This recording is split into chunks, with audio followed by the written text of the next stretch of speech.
Welcome to star 9 news. Janasena అధినేత పవన్ కళ్యాణ్ పిఠాపురం నుండి పోటీ చేస్తున్న విషయం అందరికీ తెలిసిందే. ఈ దిశలో భాగంగా పిఠాపురంలో తొలి ఎన్నికల దశ సభను ప్రారంభించారు.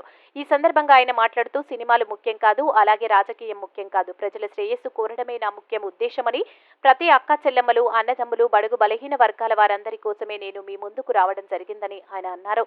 పేద విద్యార్థులకు కన్నీటిని తుడిచే అన్న నువ్వు తాను, అలాగే ప్రతి కష్టాన్ని నా కష్టంగా మలుచుకున్నానని తెలియజేశారు. ఈ కార్యక్రమంలో జన సైనికులు, టీడీపీ నాయకులు, బీజేపీ నాయకులు, యూత్ సభ్యులు తదితరులు ఈ కార్యక్రమంలో పాల్గొన్నారు.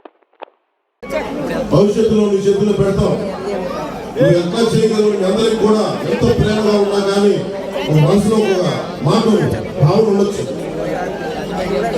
దానికి ఒకటే సమాధానం చెప్తాను.